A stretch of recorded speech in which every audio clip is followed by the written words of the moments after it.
you back to my channel. I'm reintroducing a great interview that I had with Russ Acord from Expedition Bigfoot, one of the 4 co-hosts of that show on Discovery Plus and the Travel Channel. It was a great interview, kind of rebooting it. It's the same interview, but made a few cuts at Russ's request. So here it is again. Great conversation. Russ is a great guy. I hope you enjoy it. And I'm looking forward to season 4 of the show, which to my understanding is going to start again early next year at some point. And I'm sure that we'll have a follow-up announcement of some sort. To support this channel, my research, my work, you can do 2 things. You can buy some of my music at richardturgeon.bandcamp.com, and you can make a donation on top of any purchase there. Or you can buy a Bigfoot t-shirt that I designed and illustrated, created at creatureportal.com. You can also, of course, like this video, subscribe to the channel, and hit that notification bell for each video. So without any further ado, here's me talking to Russ Acord of Expedition Bigfoot. Enjoy. Super excited to be here with Russ Acord of Expedition Bigfoot, now in its 4th season on the Travel Channel, Discovery Plus. I've been a big fan of the show since its inception. I've seen every episode. I've asked my family to be part of this journey, and they're excited to be on board as well. So, Russ, thanks again for having this chat. I'm really excited to get into it and just ask you a bunch of questions about what you've been up to, and your involvement in the Bigfoot mystery and community. When we were talking earlier, you told me you have your family involved in it, and you kind of asked them to take the journey with you. And I know that you've got Ethan and Noah that like the show and enjoy the show. And I just want to give a quick shout out to those 2. Thank you for watching the show. Thank you for supporting everything we do out there. And let me tell you, it's just as fun as it looks. It's amazing to be out here. That's awesome. Thanks, Russ. Thank you. I owe you $20. I appreciate that. Thank you very much for the cameo. No, that's awesome. They'll be thrilled to hear that message. So, I've done my homework, and I do know some things about you. To me, you're kind of the most mysterious member of the 4-person group or team on the show. I know you're a retired Army sergeant, author of 3 novels about Bigfoot, event coordinator for the International Bigfoot Conference, and of course the co-host of the show. So you're a busy guy. And before we get into some of these interview topics, I just wanted to hear, like, outside the show, what have you been up to? I know that you've got a lot going on, including the creature toys, which I love, and I've seen on your backpack on the show, and the books and everything else. So I stay busy, that's for sure. I do a lot of research still periodically on my own. I now live in Vernal, Utah. And down here in Vernal, it's in the Utah Basin, and there's a lot of stories down here, a lot of historical stuff too. That's really, really cool. I got an opportunity to go out on the McConkey Ranch. The family invited me out there to see their place, and some of the petroglyphs out there. There's one of them that has huge feet, and it just tells you that long before we ever got here, the stories were already in place. They were already here. And it's up to us to follow that path and see what's out there. So I do my research out here. I do, I've only actually, to correct you a little bit, I've only finished 2 novels, and I am working on my 3rd one. And I've been working on that a little bit out here. Right now, it's hard to write when I have so many things going on in the background, because you have to have a pretty clear head just to be creative and just let the kind of thing flow. So I'm working on my 3rd one, and that should be done. I don't know. I keep saying it'll be done any day now, but when I get a chapter done, I realize that there's something that I'm missing. So I need to go back and clean it up. My writing is is very personal to me. So I want to get that 3rd book completed and get it out there. That'd be a great one to launch here soon. And then I just, I travel a lot. I go to a lot of the conferences. I get to go out and meet some really, really awesome people that watch the show, or fellow researchers that I've never met. It's just a lot of travel and a lot of staying busy. You're absolutely right. How do you manage to squeeze all this in with your day job, so to speak? And how do you work that out with your job in the nuclear safety industry? Well, I spent quite a while doing nuclear safety up in Washington State at the Hanford site. And that's one of those jobs where even when you leave for the day, you don't get to rest. You don't get to kind of relax because you start second guessing it. It's like, did I make the right decision? And did I put people in harm's way? And it's not just a construction site where you can tell if a piece of lumber is going to fall off of a building, or you can tell if it's those things that you can see. Is the guy going to fall in a trench? Am I putting in too close to heavy equipment? Is somebody going to get crushed? This is something, nuclear it has contamination that you cannot see. It has radiation that is not visible to the eye. So you have to count on your technology. You have to count on the people around you to get proper readings. And it's one of those things where you're more terrified of what you can't see than what you can see. And if you're doing demolition or rebuilding, the stuff that you can see is pretty scary. Mm-hmm. So there's all these different things that you stack on top of it. And I did that for about 12 years. And when I moved from Washington down here to Vernal, I semi-retired. I have just, I need me time. I need time to just recover from that sort of lifestyle, because it was very, very busy in the head, so to speak. Yeah. Consuming. But right now, I just work on myself. I work on my research. There's a couple of things here personally that I'm working on that I really enjoy doing. I bought my midlife crisis car, and I drive that out. I drive that out here in the flats in Salt Lake, and it is entirely too fast for me. It's just ridiculous to have a car that fast. But I travel and I drive fast, and I just live my life. Years ago, I was told by somebody who was laying in a hospice bed, staring at the end of his life. And one of the things that I took from him was, he said, when you are here in my place, live with no regrets. Don't look back and say, I wish I would have. Do it all. Live in the moment and take every chance that you can, within reason. And don't look back and think, I wish I would have when I had time. When you have time, just do it. And that's what I'm doing. I'm taking that seriously. And I'm enjoying it. That's super cool. That's awesome.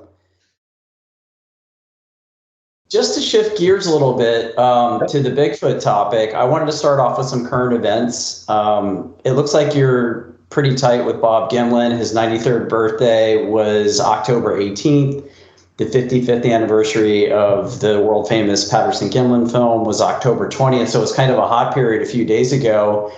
And I was just wondering if you could tell me about your relationship, like how you met, how he's doing at this stage in his life, having such an iconic moment and sharing that with the world. I know he kind of came out of hiding many years ago to start talking about this again. So I just wanted to ask, what's your relationship and what do you think of the footage? Bob Gimlin, I met him quite a few years ago, and we kind of hit it off. And I can't say that anybody's ever met him doesn't hit it off with Bob. He's just the kindest gentleman on the planet. And then a few months after that, he got asked to come down and do make an appearance on a TV show. And they said, well, we need to get you a ride down there.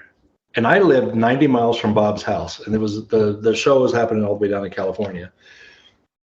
I said, Bob, I'll give you a ride down. I don't care. Just jump in the truck. Let's go. I'm always up for a road trip.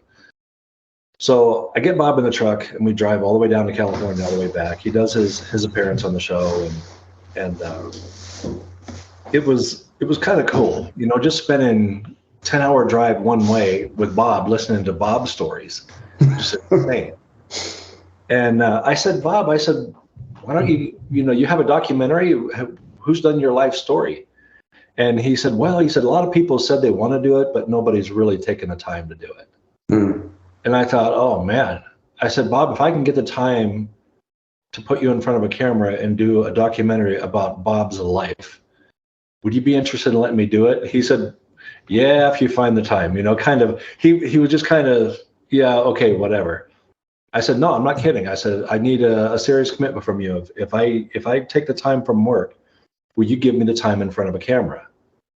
And he said, absolutely, so I'm working for the nuclear industry at the time, and I have quite a bit of leave saved up. So I took off several months from my job, and I spent it with Bob Gimlin. Wow. And we did a little bit of traveling. We did a lot of filming. We did a lot of laughing and just crazy. And it wasn't about the Bigfoot story, though. That's the thing. Mm-hmm. It wasn't about the story that everybody's interviewed him on. I wanted to know who Bob was. I mean, he get in a car wreck that put him in ICU in a hospital bed for a couple of years. Now, that's a significant car crash. Mm-hmm. He used to ride a horse for the sheriff's posse in Washington State. I mean, he's done things that would blow your mind. Evel Knievel wanted him to go out and do daredevil motorcycle riding with him. And he said, no, I got stuff here with the horses. Besides, there's no money in it. Mm. And I guess a year later, Evel Knievel's, worth millions, and Bob's still at the ranch. He's like, oh, maybe I should have thought that one through. So I did this thing, and I learned so much about this guy and his family and where he comes from. And I can't think of anything he ever did that wasn't from the heart. He just has that pure soul going on. And instead of talking about the Patterson Gimlin film, we got to talk a little bit about the fallout, the aftermath. And that's why he went into hiding. People, his wife worked at a bank, and when you're in a bank behind a counter, you can't get away from people that are being rude to you. You have to be polite. And people would come in and they were rude to her. They were just not kind. And Bob shouldered that, and they'd drive by the house at night. Hey, Bob, let's go look for Bigfoot, honking the horn and wake up the family. And he struggled with that. It was a very difficult time for him. So I got this entire documentary done, and I spent a lot of time and resources getting it edited the best I could, because I'm telling you right now, when I did this, I set out, I didn't know a thing about camera, lighting, sound, anything. I just stuck a camera in front of him and said, let's have a conversation, Bob. Talk to me. Because his health wasn't good at the time. And Judy said, if you're going to interview him, get what you can, because we're not guaranteed the day after tomorrow. So my cinematic portion of this is crap. Literally, it's terrible. But I had a really good editing company that Pixelsoft Films there in Kennewick that actually took over and took all this raw footage and made a beautiful story out of it and put it together nice. And in the meantime, while he's doing that, he's also teaching me how to be a film and editing and why I made so many mistakes. So it was an education by all pieces of it, learning about Bob, learning about cameras, learning about editing. And then my second film that I did was with Adam Davis. So, and that one came out much better. But it was at that point I asked Bob, I said, Bob, you go to these conferences and stuff. I said, do you want a manager? And he said, well, yeah, I'd like that. I said, well, let's start putting some swag together. I'll start booking you on these conferences and see if we can make you some money. And it just took off from there. Bob doesn't like traveling by himself, getting on an airplane or driving those kind of distances. So for a few years there, we had a pretty good run of it. We went all over the place to these conferences. And he'd sell his 8x10s and his DVD that we made, and he'd sign for people and meet them. And it was the greatest thing for him, because you're watching this man as he's aging. Things are getting better for him. It's declining. And his best day is when he's got a line of people that just want to meet him. And he doesn't care who you are. I mean, literally could care less. If you're big, tall, skinny guy, short, fat, bald guy, big, tall, gorgeous model of a woman, or a little kid, he greets everyone with that same handshake, that same genuine smile, and he just gives the love out. Yeah. He was never biased on any of that. He loves the ladies, don't get me wrong. He likes the ladies. He's a boy, he's all man. But he's genuine. And to watch him in this this position, nobody ever walked away from the table thinking, boy, I sure didn't like that. They all walked away from the table feeling like Bob Gimlin was their friend, and they could always refer to, they could always say, hey, I'm friends with Bob Gimlin now. That's super cool. It's the best thing that I ever learned from him is remember where you came from, no matter what. And that's the dynamic between Bob and I. I learned so much from him. And even now, I still go up. I see Bob a lot. I'll drive up. It's 15 hours from here, but I'll drive up and see Bob. And I still sell some of his. Well, I have somebody doing it for me, but I have somebody selling some of his 8x10s and pictures online. And then when I get some of that together, I'll go up and say, "Hey, Bob, this is what you earned this last month." And he's like, "What am I going to do with this?" I don't care. Get a good haircut. I don't know. Right. But I still want him to be part of the crowd and part of the activity, even though he can't make the conferences. Mm-hmm. So he's still part of it in his way. Mm-hmm. And periodically when I get out there, if he's feeling well, I'll put him on Facebook Live and say, "Hey, Bob, people are asking, how was your birthday? And tell them what happened, So I'll probably go up and do that here in the next couple of weeks and make him go live blast and say hi to everybody. He loves that. That's awesome. That's a great story about what sounds like a real gentleman and cool person. I've heard nothing but good things about him. I hope he's doing well. And where can we see that documentary that you did on him? On Facebook. Okay. It's Bob Gimlin on Facebook, and he has the DVDs are for sale there. And there's a girl named Lori Zabo that takes care of all of that stuff for him. And I'm removed from that so that I don't have to. I've never touched Bob's money. I don't touch Bob's money. I'll get the check and take it up and hand it to him and say, "This is what you earned, bud." That's and he cool. loves that. So we trust Lori to take care of everything, and she actually will take the orders and mail them out, pictures and DVDs both. That's super cool. Well, I have to see that. I didn't know that. I knew that you were a filmmaker. I didn't know that you had done a documentary on Bob, so I'm gonna have to check that out for sure. Very cool. I'm working on one right now. I have probably over 30 hours, and that's no joke. I probably got over 30 hours of Bob Gimlin, and it's raw footage. It's Bob speaking his mind, saying what he really thinks, and sometimes sometimes you just have to say it like it is instead of always sugarcoating it. Mm-hmm. And I was able to get Bob to just say it like it was, the difficulties of how people treated him and his wife, and some of the things, throughout his life that literally kicked his ass. And it's when I get done with this, it'll probably be a 4 or 5 part series.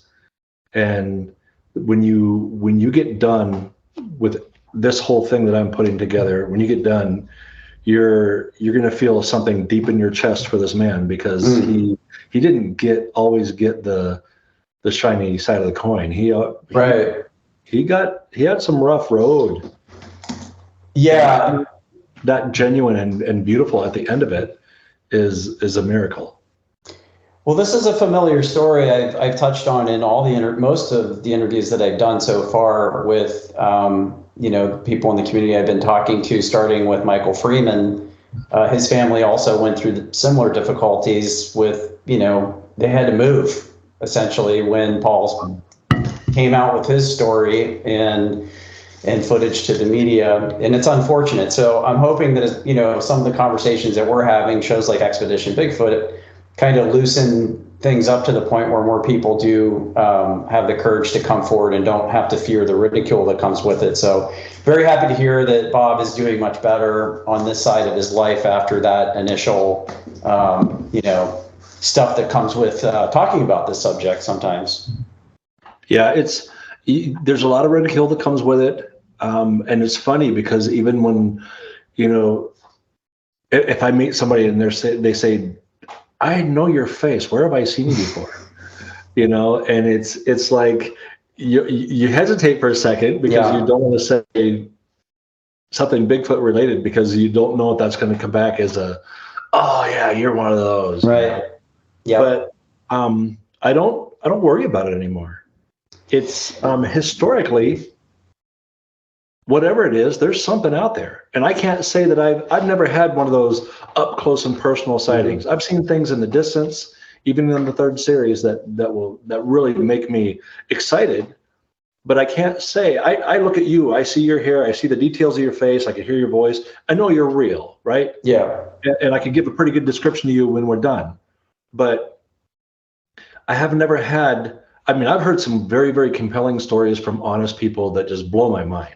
Mm-hmm. But I've not had that yet. So I have to be real cautious and I will never ridicule anybody for their stories, because everybody has their thing. But some of them I know some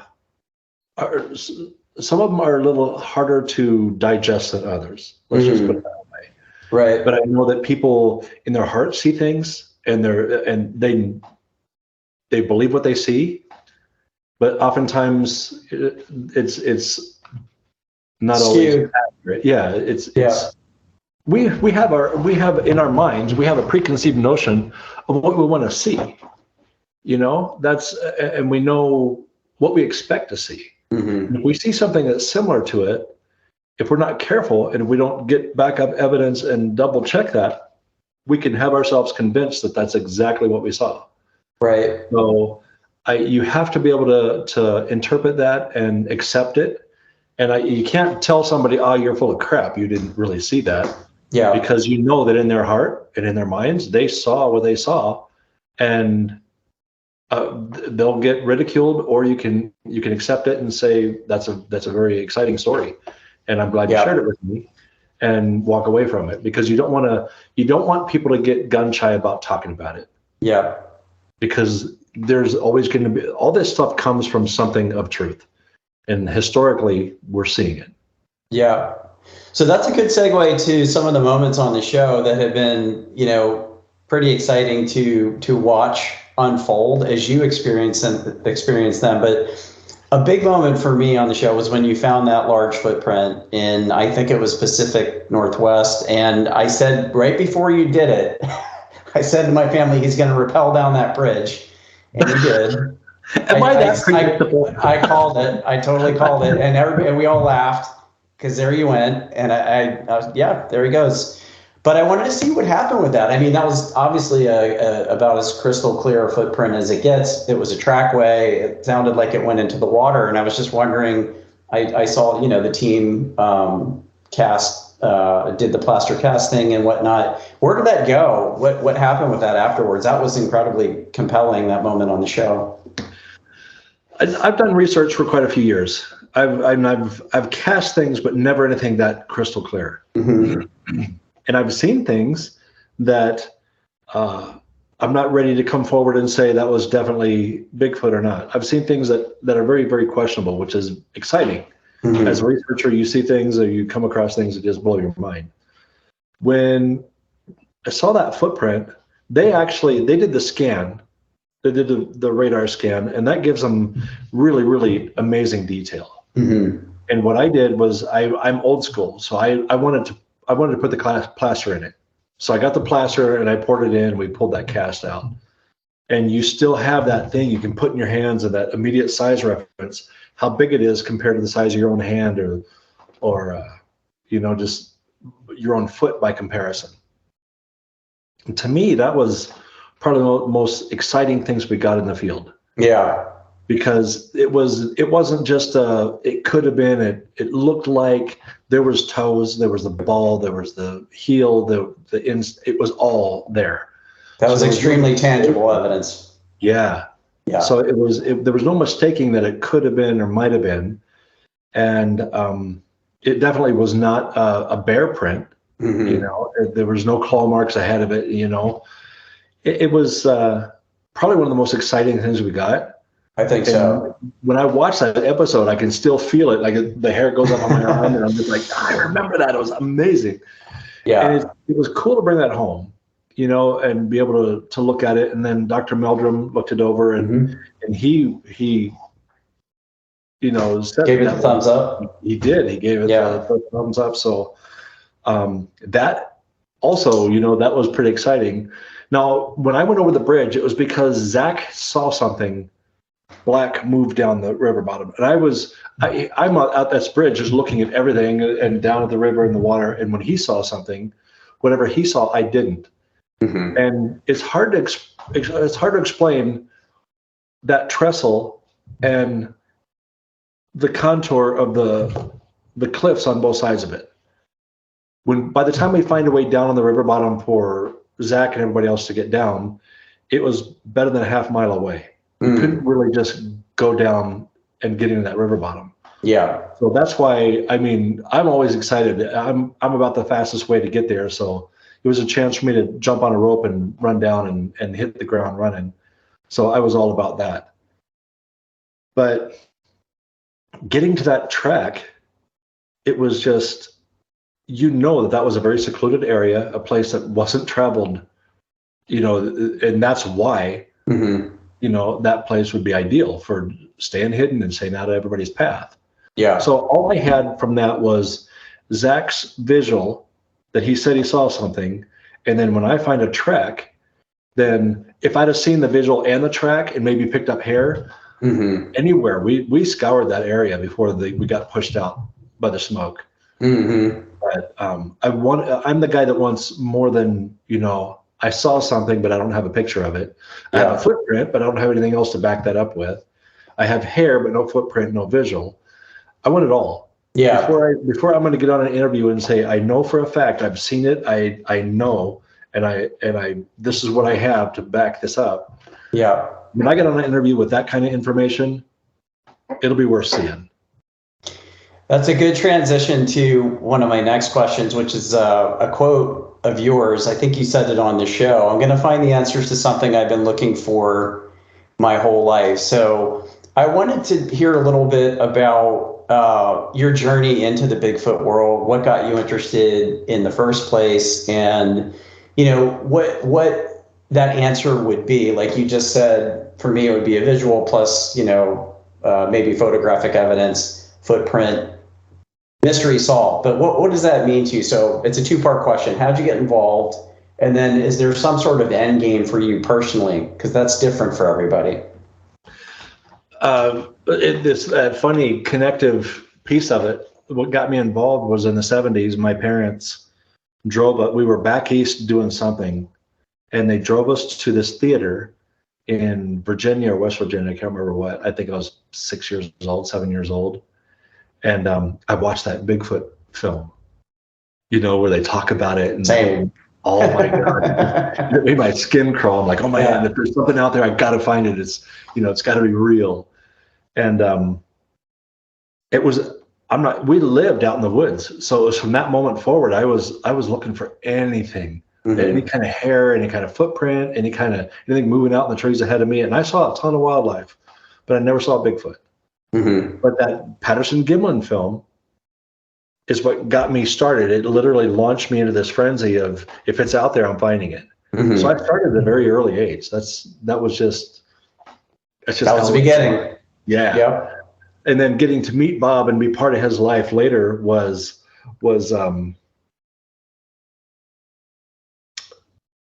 like meeting a rock star, right? It was like meeting the celebrity you've always wanted to meet, you know, and being able to connect that. So that was really awesome. What would get it for me is I would have to have very, very good footage. I would have to have hair. I would have to have footprints, and I would have to have I need everything in one centerpiece. Not just, I've seen things, I've heard things, all these things that are separate and divided. But if I can get it all in the same thing, you see people that say, hey, I saw a Bigfoot running through the woods. It's like, did you go get a print? Did you go look for hair? Did you get it on film? And if you can answer no to all those questions, then it's harder to back it. Yeah. It just becomes an eyewitness account. It's not substantiated, unfortunately, as real as it might be.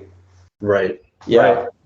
So, and their sighting could be absolute earth-shattering, best stuff ever.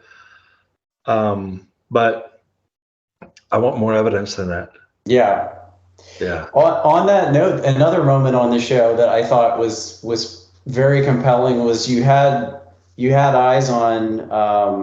I think you were in Northern California, my stomping grounds, and you had eyes on one. You got it recorded, him or her. It was a dark figure, clearly bipedal, and you were looking through some sort of high-powered camera or scope of some sorts, and then it kind of walked off in the direction of, I think you said the show had said federal land at that point. And so I'm wondering what you thought of that, what the aftermath of that was. Did you draw any conclusions? Like, we just don't know what it was. It looked to me, like I said, very compelling. It certainly didn't look like a bear. I've seen bear myself. Okay, so what you don't see in the show is we'd seen a lot of bear in that area. California has a lot of black bear. Yeah. So and I'm always curious. I like to watch how the deer move and what they pay attention to, or coyotes or bear or elk. So when I'm out in the woods and I see something, it's about observing that and watching their behavior.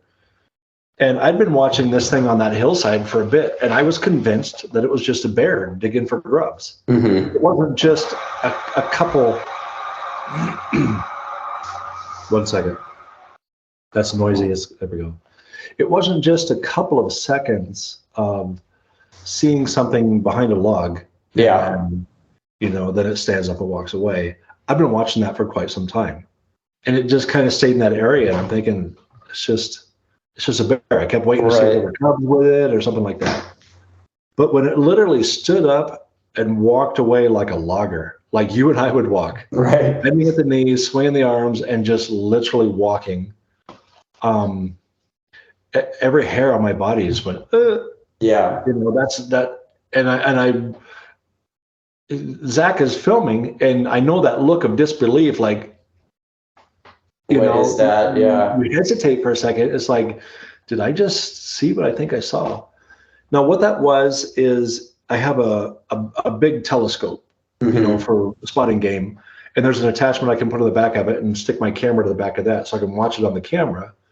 And it's probably the crappiest version of, filming a long distance away, but it still was. It got something. Good capture. Yeah. Yeah. Now there's a lot of smoke in the air. It was 1.2 miles away by way of the rangefinder. Wow. From my eyes to where that thing stood up and walked away, 1.2 miles away. I would guess that. That's hard to get good detail at that distance, even through that scope and that camera. So you got to think about the heat that's coming through, the earth, and then the smoke and that kind of thing. I thought it was pretty damn crystal clear, when it stood up and walked away. Yeah. Enough to make my skin crawl, Same. So that, and like I said, that's never enough. Okay, we had a visual. Let's go get a footprint. Let's see if there's hair over there. And poor Zach, I said, grab your gear, let's go. We're going. And he's looking at me. He's like, because you have to go all the way down a hill, up another hill, back down, and then back up that big steep hillside. It's only 1.2 miles as the crow flies, but you're talking a lot of distance to get back up there. Right. With a big backpack on and camera and everything else. So I got to tell you, he's my hero because he does everything he just does. He's just amazing. I got up there and it was hard pan. It was like half rock, half really, really dried out hard dirt. So I couldn't even find a deer print or an elk print. That's how hard the dirt was. Yeah. So a hoof print isn't leaving a mark, neither would a big giant flat padded foot. No footprint, no hair. And I did get to the exact location because you could see that some of the topsoil had been disturbed, but there was nothing there. And it took me on. The one thing I did find was there was a big flat rock in behind that log, and you could see where something had been hitting the top of this flat rock, with something that left a mark on it. So I assumed it was just another rock on rock. Right. So I kept telling myself that was, it was just maybe a rock doing signaling, maybe. It could have been a man over there. Yeah. That's the thing. It could have been a guy over there. What he's doing, with a rock. Right. Who Behind knows? the log, And then runs off for whatever reason. and then just stands up and walks away. Yeah. So I can't tell you that what I saw was a Bigfoot. And I would never do that. It looked pretty impressive, but there was nothing else to back that up. Great evidence, great visual, great footage, but not concrete enough.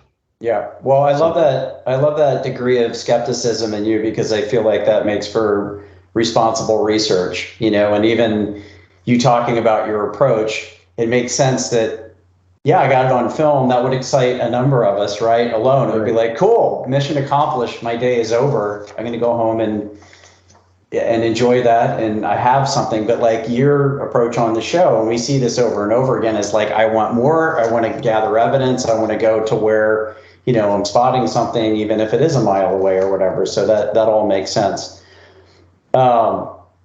It seems like on the show, you tend to work solo, except for, of course, Zach or any camera person following you. And I was wondering if that was something that you worked out prior to, establishing the show's format, so that you could take advantage of your tracking skills or lone wolf personality, whatever it is. But I noticed that you're often the one that's kind of like off on your own.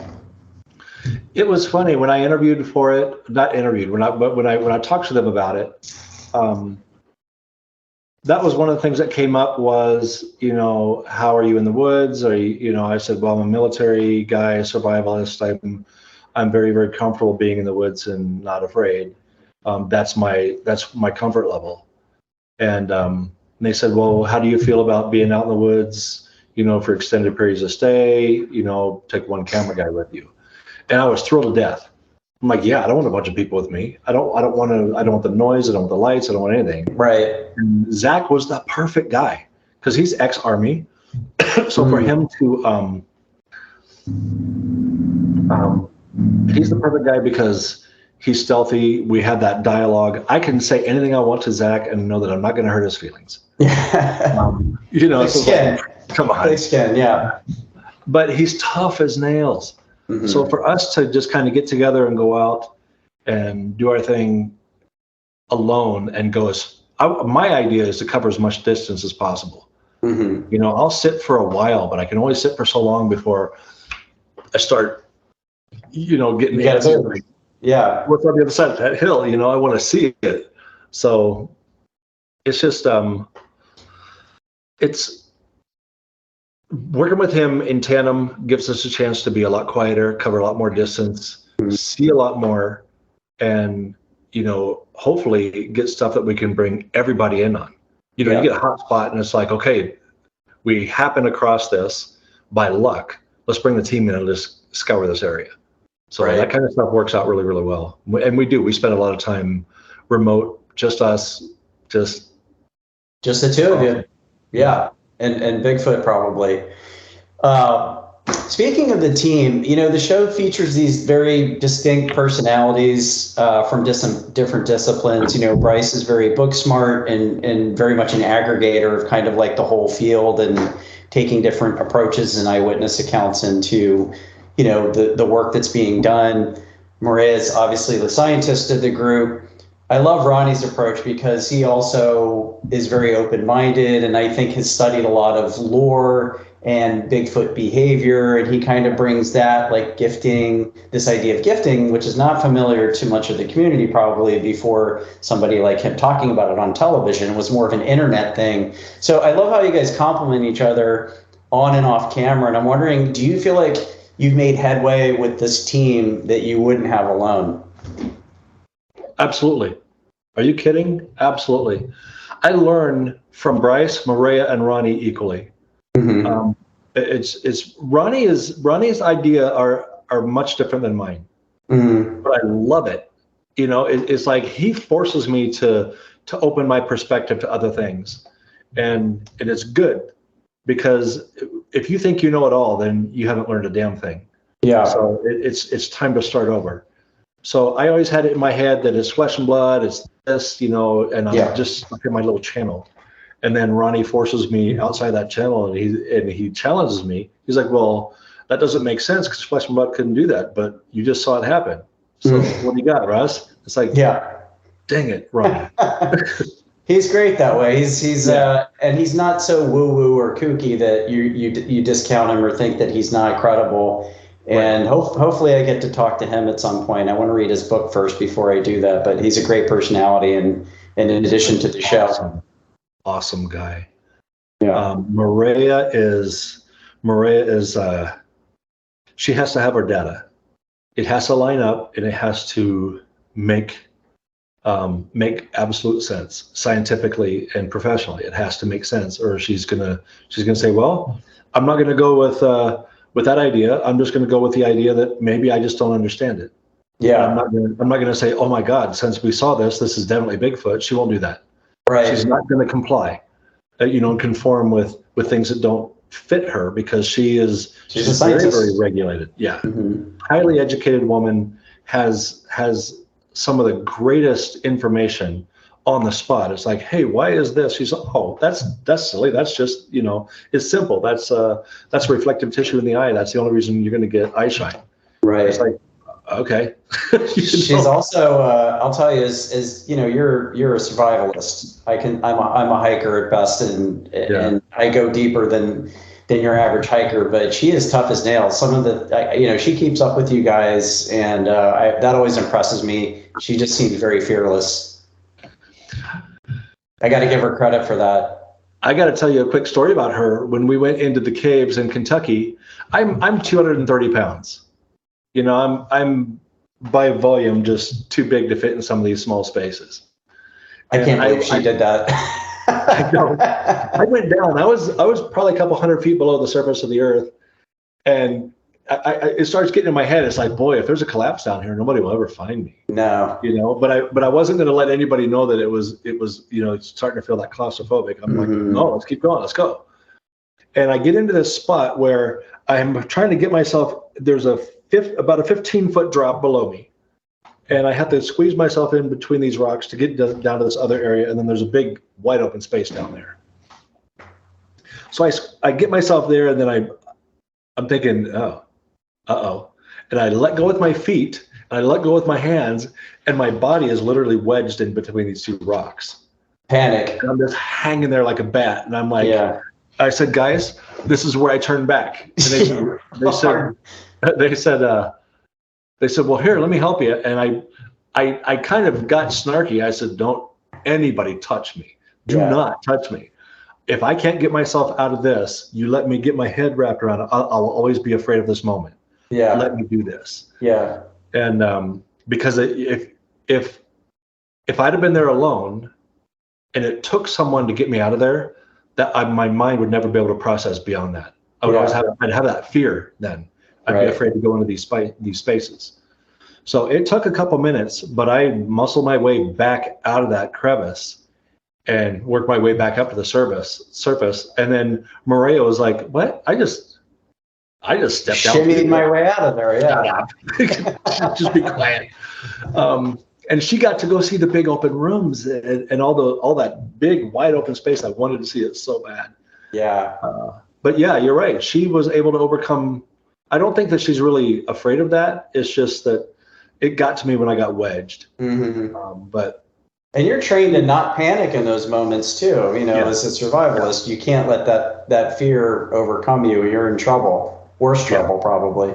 Yeah, that's why I didn't want anybody to touch me. I needed to do this on my own and get out of my own, on my own power. Yeah. Awesome. Yeah. So just again into the sort of I guess backstage of the show. In addition to this other, you use a lot of advanced technology, cameras, infrared stuff, tripwires, and drones. I mean, that is very impressive alone because it's a new approach. It's a high tech approach, I guess, to the research. And when I started watching the show, I caught wind of this algorithm to track the hot spots and the places that you explore. So you and the team have been to Central Oregon, the Olympic Peninsula, Kentucky, Northern California, Alaska next season. And, these are all highly squatchy areas. Part of the reason that I love living here out on the West Coast. No disrespect to beautiful Utah or Montana. So I'm just wondering, like, what do you think are the squatchiest areas that you've been to, so-called squatchy areas, and where do you want to go again, knowing that they're there? Like, of all these places the show has taken you, this is the zone. That's where I knew, we were on the right track. No pun intended. Oregon, Washington, California, and Alaska.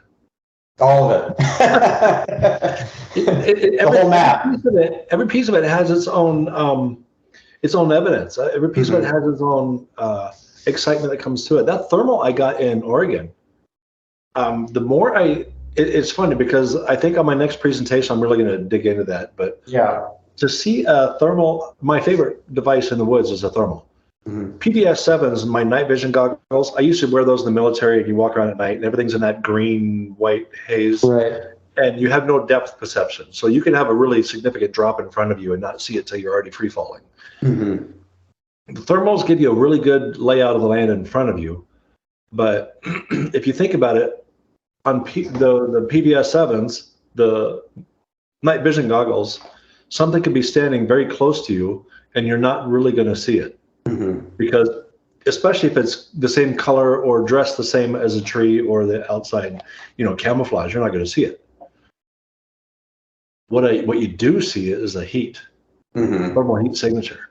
You could be perfectly blended in, but your eyes are going to show through where your eyes are, right? Wherever your wrists and your hands are. Any part of your body that throws heat that's darker than the outside temperature. That can't lie. You can't hide. Yeah. You just can't. And that to me is my absolute favorite tool. Interesting. And that thermal that disappeared in Oregon, think about how could you physically make your heat go away? Yeah. And this is by that lake that you were at, right? It was a kind of at the bottom of a valley. And it was an open field, that big open field. The meadow. Yeah. And nothing. There was nothing to hide behind. Yeah. It just disappeared. Yeah. And I have a theory, and I'm going to keep that to myself for now. But I think I might have a way through that. But you don't care to share that theory? You're in a safe space. Yeah. With potentially thousands maybe another interview, because what I'm going to do is I want to test the theory in front of a camera. Okay. And if it works, if it does what I think it's going to do, because I tested it once, and I think I didn't wait long enough. Okay. Well, but I have a theory where I can literally disappear from you and make my thermal go away. And that to me is incredibly valuable information. Very cool. Well, hopefully we'll hear more about that either on the show or in the future, maybe on your website, something like that. That sounds like you might have an answer for that. So that actually takes us into this next kind of realm of what is Bigfoot, right? Like there are many theories around this. But just to introduce a healthy dose of skepticism into our conversation, I'm a believer, I always have been. You and I are obviously in that camp. But why haven't they found a body is a common question that I get asked, even as somebody who talks on occasion about Bigfoot in real life. So I'm wondering what your response to that is. It's an easy question. You've been in the woods a lot. You sound like you've done a fair amount of time camping. Yes. When's the last time you came across a grizzly bear skeleton? Never. Oh, wait a minute. Are you sure? How about a mountain lion? Never. And I've seen 2 or 3 alive, but never. But if you never found a body, that must mean they don't exist, right? This is what I tell people, but I wanted to see what a professional opinion might be. So yeah. So I think there's several factors. We know, I mean, we have so many live specimens and daily sightings of a grizzly bear. Where's the damn bodies? Right. They're not there. So that completely diffuses every argument you might have as why we don't find a Bigfoot body. Right. Period. So that is, they could either be, really good about just the other animals taking it away, and eating it and consuming it, or just like a typical house cat. If you have a house cat and it knows it's going to die, it'll go up underneath the porch, the darkest possible spot, and let life just pass. Yeah. And you'll never find it. So I think that many animals might be that way. But then there's that third option, the one that makes people think, but what if Bigfoot are like family mentality or group mentality? And when one of them passes, they bury their own. Right. Humans do it. Why would it be weird that other animals wouldn't? Yeah. So there's three ideas there that there are various theories. Yeah. Yeah. And that's a very, very easy one to say why we don't find them. But if we ever find one, I hope I'm the one to find it. Yeah. Actually, that's a great transition into that. I wanted to get back to that quote that I mentioned before. I'm going to find the answers to something I've been looking for my whole life. And I think that everybody's a bit different in this respect.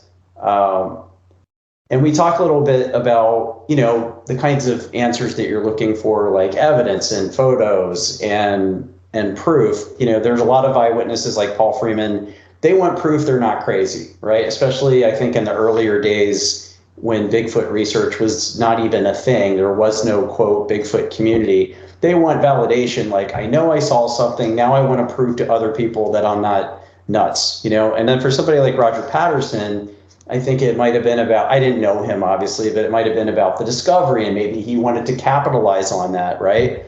Some people just want to see one. Others want Bigfoot to be accepted by the scientific community, mainstream media, and society. And what does it mean to you to solve this mystery, to find out what's going on? What does that mean to you personally, I wonder? That the last 40 years of my life haven't been in vain.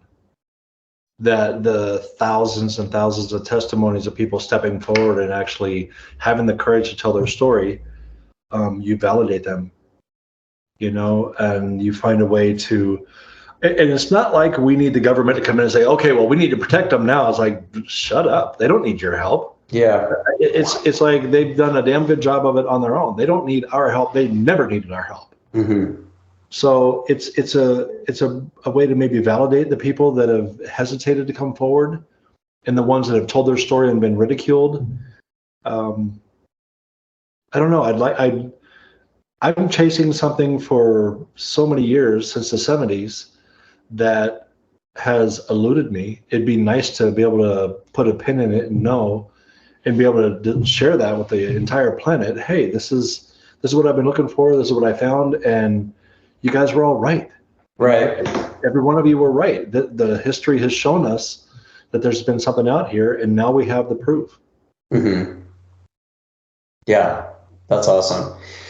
Well, that's about all I got. I mean, I just, again, wanted to thank you for your time. And this has been an incredible conversation and such an honor to talk to you. I really respect what you and the show have been doing for the last 4 seasons, and obviously everything that's led up to it. And this has been a real thrill and an honor and a privilege to talk to you. So, Russ Acord, thank you again for your time. And any last thoughts or words that you want to share with anybody who might be watching? Yeah, I want to say just a couple things real quick. I want to say, because I know they'll listen to it, I want to say thank you to Bryce Johnson for bringing the tech. I want to say thank you to Maria Mayer for bringing the never-ending wealth of knowledge and experience and just good judgment on her part always. Mm-hmm. I want to tell Ronnie LeBlanc that we don't always agree, but he's probably my favorite person to do research with in the woods, because we can butt heads, we can agree to disagree, or we can argue about something and say, okay, well, here's the middle piece, and we both love it. Absolutely fascinating man. I love working with him. Absolutely. And he's amazing off screen as he is on screen. Mm-hmm. We've all become very, very good close friends. I want to tell, I mentioned him before, but Zach Hall, my camera guy, is probably the most amazing person I've ever been in the woods with. He does everything that I do plus, and he captures it, and and he and I have become really, really good friends. I consider him family, like a brother. And last, I want to say one more time, thank you to Noah and Ethan for watching the show. I appreciate that we have that you guys are interested in it, because, even as a young generation like the two of you, as you grow older, I want you to share this with your friends and family as you get older, because this is research like we've never seen before. Yeah. And there's something out there. It's just a matter of finding out exactly what it is and sharing it. So thank you, boys. I appreciate you guys watching the show. That's beautiful. Thank you very much on their behalf. They'll definitely be watching this later tonight. And it's also a beautiful tribute to your colleagues and your team. It's a very unique and special show, and then it's not campy, it's not goofy. Obviously, there are laughs to be had along the way, but it takes the subject seriously, and it's very science and research driven. And, all of you convey professionalism and credibility to this topic. So as a viewer and a fan, I want to share that back with you and the team. So thank you for everything that you do and for your time again. Been an honor to talk to you. Appreciate it. I appreciate your time, and thank you very much. All right.